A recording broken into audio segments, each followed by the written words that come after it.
We are back with part 3. Right, Leonard Tim 10, can I work out with you? Which part of the UK are you at? This is going back to what I've just said in part 2 about doing collaborations and that. I do not even know who you are, Leonard Tim or Leonard Lim. I don't know who you are. So for me to just say, yeah, come down to mine and train would be ridiculous. You could turn up and be some kind of fucking axe murderer and hack me up. You know what I mean? So, but I'm from Hull. That's where I'm from. But no, I don't think we'll be working out together. Sorry about that. Daniel John, whereabouts in the UK are you from? I'm from Hull. And your favourite compound movement is a bench press. I love benching. It's my favourite lift, and I just love benching. I like to bench. I know doesn't work the entire body, so to speak, as a deadlift would, but I just love benching. Alex Sutton, does the UK have a big strength culture in gyms, or is it mostly all the aesthetic or is it mostly all the aesthetic shitheads trying to get shredded for girls? Well, like I was saying in part 1, I think it was, about like masculinity and femininity, when I went to the commercial gyms, you had like the normal people that were just going to the gym trying to stay healthy. You had the people that were into like the gear and all that were walking around like Rambos with invisible lats, and then you had, like you say, there were some younger fellas and you could tell they were all about that aesthetics crew bullshit, fucking mincing about in the mirrors, doing a few dumbbell presses and then like pulling the stringers down and all that shit, and you just think, what fucking tit. But there was also the odd random people there that you could tell they were into the strength, turns up, a little bag of chalk, got on with the lifts and fucked off home, you know. So you do have them, but at the same time it depends what type of gym you go to. Like that was just sort of like a standard commercial gym. If you go to the specific gyms where it is a powerlifting gym, you're going to get all the powerlifters there. Same with bodybuilding sort of thing, you know. It depends where you go. There are specific gyms for it, so I'd say it's just as strong or it's just as popular as it is in the States, but we are quite few and far between from what I've seen, especially in Hull anyway. Jacob Templar, fucking hate my backside on this, leaning forward. What is your favourite Pop Tart flavour? It's that peanut butter one, the normal one. Thank you Kevin Clements for including that in the winnings. Ryan Sargent, hi mate, do you drink milk from cow? How do you find it? And I never see you doing any isolation work. Why is that? Have you tried CrossFit? Any good? Yes, I do drink milk from cow. I love it, and if I didn't drink it, well, life wouldn't be worth living. It's beautiful. I could guzzle it till it comes out my arse, literally. You never see me doing any isolation work, mainly because it's a waste of time. Unless you're wanting to bring up some lagging body parts, like the rear delts often benefit from doing some isolation work.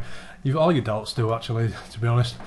I just don't see the point. It's not efficient for what you're trying to achieve. And for strength training, isolation work is just pretty pointless, really, because strength comes from using more muscles. The more muscles you're using at once, the more strength you're going to be, you're going to have. Like, you just got to think about that logically. If you use one leg, are you going to be as strong as you are with 2 legs? No. So that's why I don't bother with isolation work so much anymore, so to speak. Have you tried CrossFit? No, don't really interest me. I'm not interested in doing as many fucking whatever they do, fucking shit, really shit form snatches for time, or just, I appreciate that people enjoy it and it gets them into training and doing something, but I also think it's just shit, really. Just not for me. I know there's a few people on here that do follow me that do CrossFit. Like I say, it's up to them. That's what they want to do. If they enjoy it, then that's great, but I'll just stick to doing the main lifts. Mark Solstafir, what's your protocol regarding avoiding an injury? I don't think I'm the best person to ask for that. When performing powerlifting exercises, training wise, nutrition wise, any supplements worth consideration. If this all falls in towards injuries, rest mainly, stretching, rest, massage, you need all them. If you're training heavy a lot and really pushing yourself and you're not resting enough and you're not stretching yourself out and getting that optimal recovery in there, something's going to happen inevitably, like it did for me. Trying to become strong in a deficit is like what I was doing, because I was trying to lose a lot of weight. You can do it, but it is risky because you're never going to recover as fast as you would when you're eating plenty. So supplement wise, I like what's it called? What's that fucking thing called? Sisus quadrilangus or whatever they call it. I think that's a legit product for your joints. Definitely does feel good for me whenever I've used it. Good for inflammation, but then at the same time, smashing in a load of ibuprofen, that generally does the job as well. Danny, or Kevin Clements, Danny, what is your, if any, athletic background? If you could do your life over, would you still be an engineer? If not, what would you choose? I used to box when I was about 15, up until about 17 or 18, I can't remember. I just went and did that. That was what I enjoyed doing. I wasn't particularly any good at it. I had 2 fights, lost them both. Whap whap. And if I could do my life over, would I still be an engineer? Well, originally I wanted to be an architect. I've always been interested in art and design and just, you know, buildings really. And I wasn't really directed in the right way as to how to approach getting into the career. I think school did a bit of a piss poor job helping me on that one. So I ended up going to college, fucking around because I picked the wrong classes, and I ended up dropping out, and that's how I ended up getting an apprenticeship and doing engineering. But yeah, I would have loved to have been an architect. It's too late now though, because it takes like 7 or 8 years to get your goods like. Wrist green. Do you have any advice for people with small, weak wrists? FAP more. Who suffer from tendonitis? Have you had tendonitis and how have you coped with it? Yep. This hand here was horrendous, to the point where that tendon there used to get stuck behind the bone, and it used to go and pop over on a night, and it was excruciating. It was so dry and just nasty. Unfortunately, what I'm going to say to you is rest. Rest is something you need to do, or you need to find ways of training around it. Generally, people hurt the wrists benching, so if you can find a method of rotating your wrist slightly, it'll be able to take a little bit of stress off it.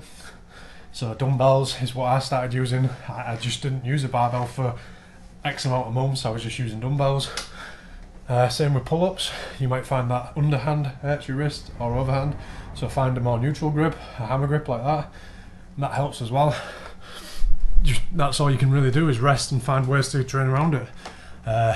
Get a load of ibuprofens down your sort of thing, anti-inflammatories. I went to doctors and they gave me some naproxens, and they were Thomas Hooper, are you hitting up the body power? Like I said, no, I probably aren't going to be going. Al's Mondares, you're forced to only do one exercise for the rest of your life. What is it? Only one weightlifting accessory. What is it? Okay, so the one exercise for the rest of my life, I would like to say the bench press, because I love benching, but I'd end up being a guy who skips leg day. So I'd probably have to say the snatch. I'd have to learn how to do the snatch, mainly because I think it's probably one of the best exercises you could do for your entire body. There's some muscle involved in all of it, so I think that's the way to go. One weightlifting accessory, so like belts, ollie shoes, wraps. I would probably go for chalk, or like liquid grip, or whatever it is, you know, chalk.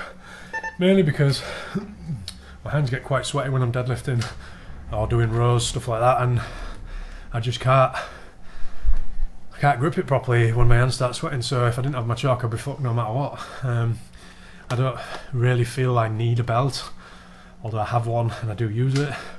I don't feel I need all these shoes. I've got enough dorsiflexion. My hips feel great, but I've been using them because they're just solid bases, and I've paid a lot of money for them. Wraps, I've been using them again, but I do try not to use them just to try and strengthen up my wrists, so to speak. So yeah, chalk all the way. Let's do part 4.